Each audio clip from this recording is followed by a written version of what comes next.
My name's Matt Lanning, the founder, publisher, photographer, editor of Plush magazine, which was, in fact, the world's first downhill-specific mountain bike magazine. Started back in the fall of '96 with a small sample issue, about 16 pages, and continued on with 2 full issues, after which pretty much ran out of money, ran out of steam, ran out of industry support, but did manage to fit a video in, Plush 1, which has hopefully become, along with the magazine, a piece of mountain bike history. When Plush came out in '96, or I should say, more importantly, when I was inspired or motivated to put Plush together, 1996 was an Olympic year. There was a lot of interest in mountain biking. There was a lot of interest in cycling. There was a lot of interest in, at the time, the extreme sports. And because cross country was getting so much attention because of the Olympics, there wasn't as much attention being paid to that which the actual riders were involving themselves in, which was downhill, which was dual slalom.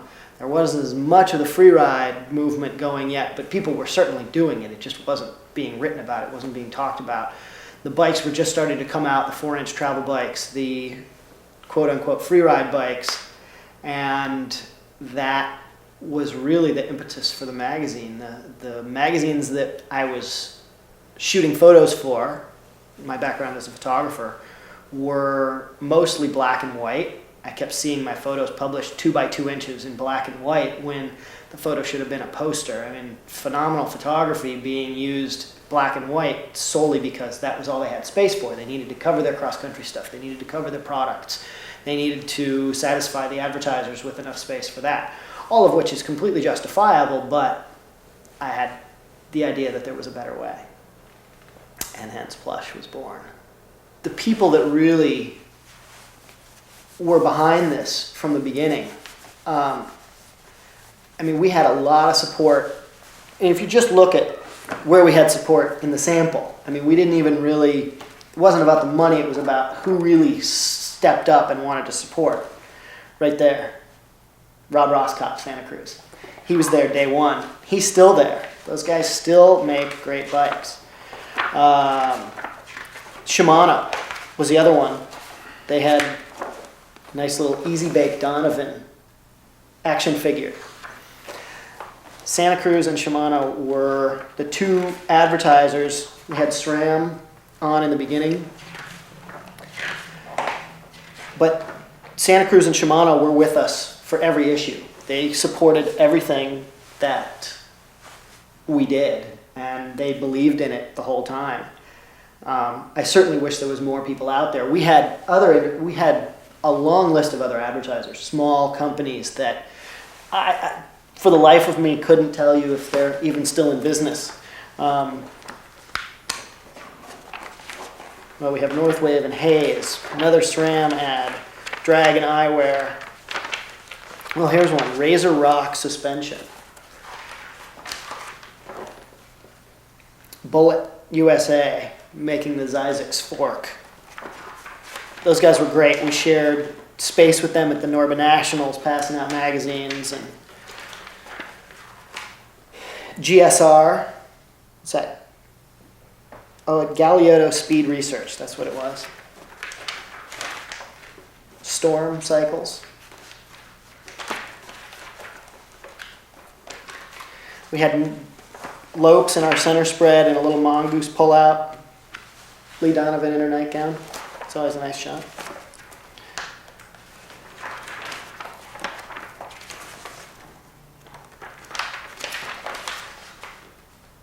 Launch Clothing, which was started in Colorado, moved out here to the Bay Area. Wicked Components, another one.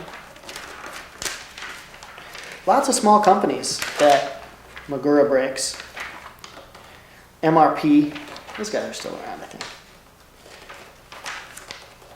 and Seismic from Chico, building some big fat hubs. Here we had What to Expect in issue number 3, issue that never was. We had a great Missy Giove interview. The one thing that we did for issue 3 that never made it out, which I was really disappointed about, was we went out with Wade, Brett, and Richie, and the rest of the, at the time, called the Fro Riders, and did some fantastic shots of them on kind of the Red Bull Rampage style stuff that they've been doing for a long time.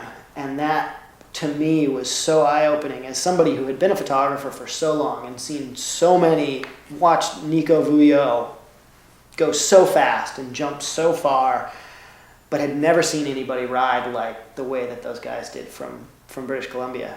And to this day, I still don't know how they ride the seesaws and the long planks 20 feet in the air.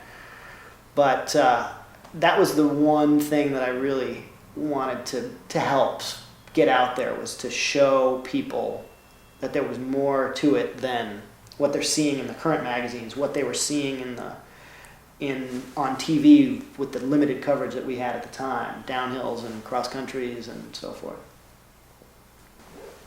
So when we started out on Plush magazine, we didn't necessarily have any designs on Plush the video. That idea was brought to us completely by Thor Wixom, who basically approached us out of the blue and said, you know, I've not done a video before that's been out in, you know, for public consumption. I don't really have any reason for you guys to trust me that I could actually get the job done, but, you know, I'm willing to do a video and work with you guys and find a way to represent what it is that Plush is about. Put it on film or on video. Actually, that particular one was both film and video. Put it on for the beginnings of Plush, to document that and what the industry was doing at the time, what mountain biking was about at the time, and specifically what gravity riding, whether it be downhill or free riding, was about. And I think I would be surprised if Thor would disagree with me when I say that he was even surprised at how well it turned out and how well it was received.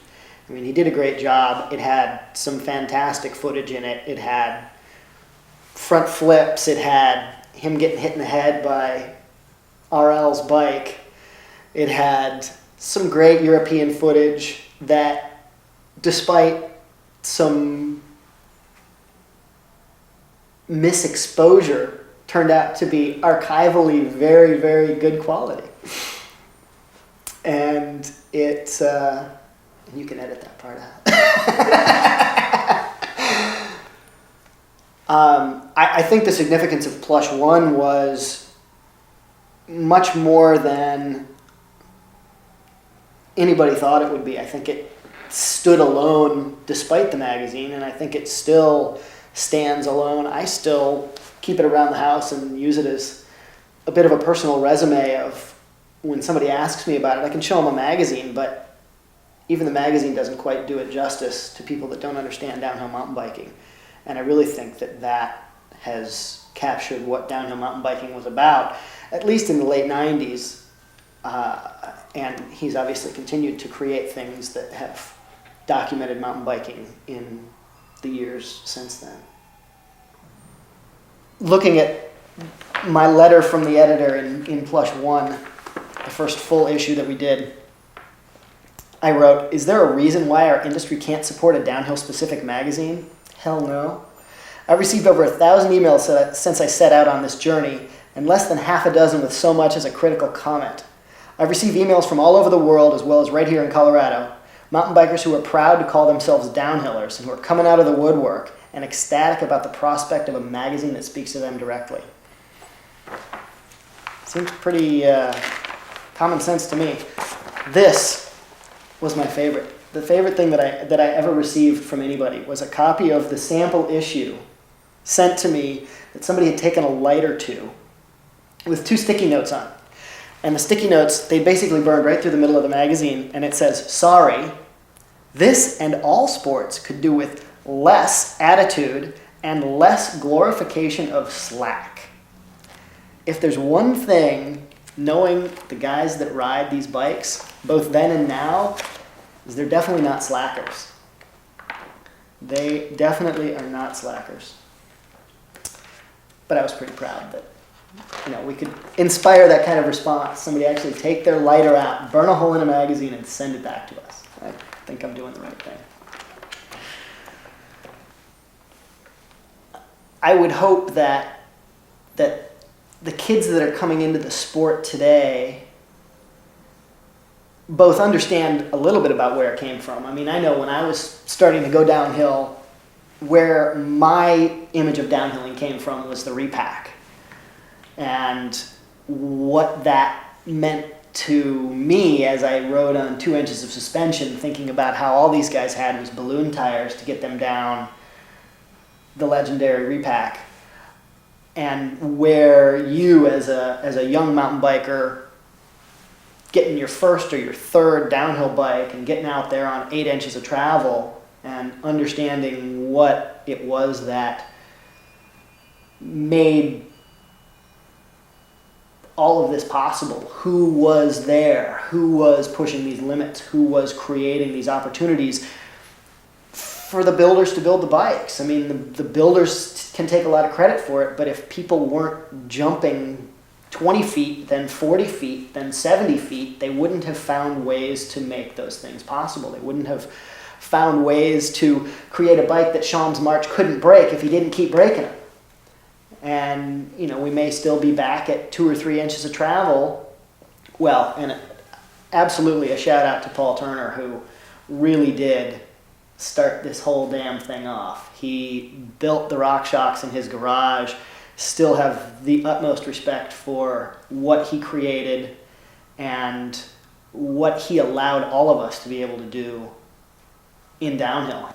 The RS1 and the original RockShox concept is truly something to pay homage to on a regular basis. I definitely have to give thanks to a number of people that, we all worked for free, unfortunately. But there was a lot of people that really believed in the magazine, that believed in the concept, that believed in the principle of what we were trying to do. When I was a photographer, I worked with a couple of other great photographers that worked with me on Plush. Mark Dawson, who still runs Fat Tire Photos, still covers the World Cup circuit, does a lot of advertising and editorial work. Mark Doolittle, who was our photo editor at Plush, he went on to be photo editor at Skiing Magazine. And a guy by the name of Pablo Catia, who lives in Barcelona, who I met when I lived over in Barcelona. And he, to the best of my knowledge, still covers cycling in Spain. Byron Sina, the designer, who did all 3 issues of Plush. Matt Levitt, who designed the Plush logo. Joe Bartels helped us with the advertising, tirelessly called bike industry people over and over again, and was the evangelist. He did create the hype that we needed to get the advertisers involved that were there. And just a long list of photographers that contributed. Tom Moran, Jim Safford, writers like Tom Winter, who is a ski journalist that came in and helped us out. Guys that normally wouldn't have taken the time to write for us and who wrote for a small percentage of their normal word rate because they believed that what I was doing was either going to be currently significant or hopefully historically significant. All right. So I also want to thank some other photographers, Malcolm Fearon from Bliss Images, Neil Palumbo, Kaijo. We've got some other writers. Glenn Burnsilver wrote all of our music reviews. Had to sit at home and tirelessly listen to free CDs and write about them. It was great. I was really happy with the inclusion of music. That's always been important to me, and I think that, especially in a video like this one, it doesn't go without the music. It just doesn't. It's not the same, and really nothing in my life goes without the music, so it was important to me to include that. I also really wanted to thank Giant Bicycles and Steve Bemke, who hooked us up with a bike for our first issue that we gave away as part of a reader survey, where we got to get some feedback from our readers. We got to learn who they were and what they wanted in a magazine, what they wanted in their sport. And in exchange for that, we got to draw a couple of names and give away a bike, and we got some stuff from Shimano, and we got a lot of little things that we were able to package up and send out to people, and really appreciated the support of the industry on that one. I also wanted to recognize Fraser Britton, who was probably the most persistent little bastard when Plush was going on. He would email me, he would instant message me at 2 o'clock in the morning. Dude, what's up? Dude, what's going on? What's Plush going on now? What do you got going on? He's doing a magazine, I believe it's called Transcend, and he's somebody else that's got a lot of energy. He's been there, he's been to all of the events, he's a racer. He always calls me to tell me stories of him, having broken another bone or flown off something and landed on his head. But somebody else that really was there at the beginning, promoting downhill and making it happen. When I say that Plush was the first downhill mountain bike magazine, I say that with full props to the UK magazine Dirt, which came out literally 2 months after us. And it is arguable who's first, but nonetheless, the point is they were on the same page. They did some really great things. They were pushing the same envelope at the same time. And I certainly didn't feel so alone, knowing that the boys on the other side of the pond were feeling the same vibe.